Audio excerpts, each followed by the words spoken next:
आदमी है ना, वो हुआशिया लोगों का सांस्कृतिक पुरखा है। उसने आविष्कार किया बागुआ के चिन्हों को, जिन्हें बाद वाली पीढ़ियों ने माना चीनी लिखावट की जड्ढिने हैं। औरत है वो, सारी मानवता की सृजनहार देवी। उसने इंसानों को बनाया और एक ठोस विवाह प्रणाली खड़ी की। ये दोनों है ना, फूशी और नूवा। पहले धरती पे इंसान थे ही नहीं, बस हाँ, शादी के बाद इन्हें बड़ ही अकेलापन का अनुभव हुआ तो नूवा नदी के किनारे आई और जमीन के पीले मिट्टी से अपने आप को देख के पहला इंसान ढाल डाला। तब उसने एक नूवा का कटा हुआ चिन्ह छोड़ा कि आगे चल के उसकी सब मनोकामनाएं पूरी हों। और फूशी ने ना आसमान और जमीन का निरीक्षण करके बागवा का मैप तैयार किया, जिसने मौसम के 4 डिवीजन और चारों दिशाओं को पक्का कर दिया। उसने मकद्दी के जाल के सिद्धांत को समझाकर इंसानों को सिखाया कि खुद का पालन पोषण कैसे करें ताकि वे आराम से जीवन गुजार सकें। मकड़ी के जाल के ठंडे को इस्तेमाल करके इंसानों को खाने पीने में कोई दिक्कत नहीं हो, इस तरह का जीवन जीना सिखाया गया। लेकिन पानी के देवता गोंगोंग और आग के देवता झू रोंग एक छोटी सी बात पे लड़ पड़े। दोनों सोचते थे कि अपनी शक्तियां दूसरे से बढ़कर हैं। लियिंग का मनुष्यों के दिल में खास महत्व था, तो उन्होंने फूशी से न्याय करने को कहा ताकि उनके पद को रैंकिंग मिल सके।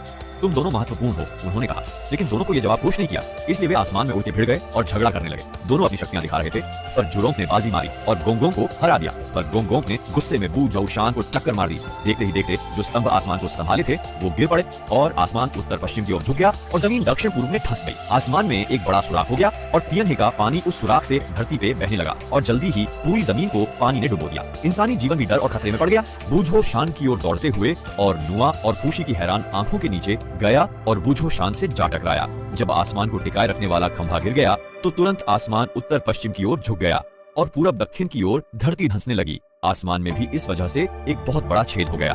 तियानहे की बाट का पानी उसी छेद से बहकर इंसानों की धरती पर आ गया।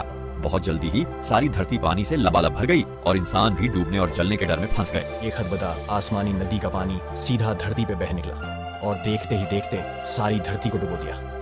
लोग तो डर के मारे कांपने लगे। इसी बीच एक बच्चे को फूशी ने पानी से निकाला और रानी के पास ले गया।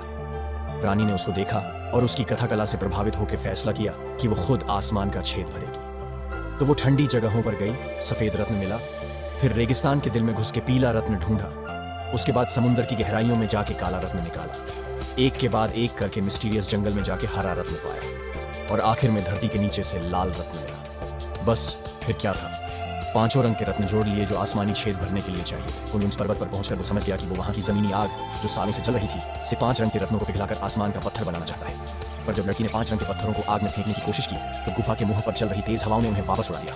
वो जिधर से भी ट्राई करे, किसी भी दिशा से वो पत्थरों को गुफा के अंदर नहीं फेंक पा रहा था। बस तभी क्राइसिस के मोमेंट में फूशी वहां आ गए।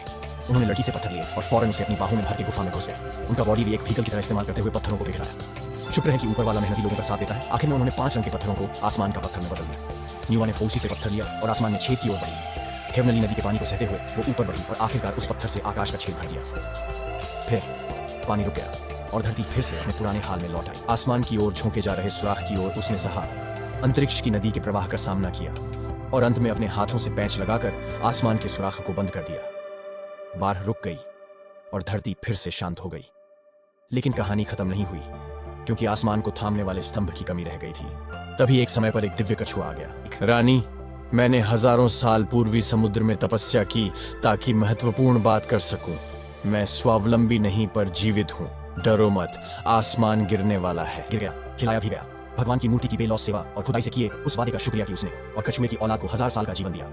फिर भगवान ने अपने चौपाया शरीर से आसमान को संभाला। उस दिन आसमान संभालने के बाद अचानक उस जगह एक दरार आ गई, जिससे आसमान के टूटने वाले हिस्से को ढकने वाला पत्थर लगभग बह गया। नुआ मनुष्यों की पीड़ा देख रही थी।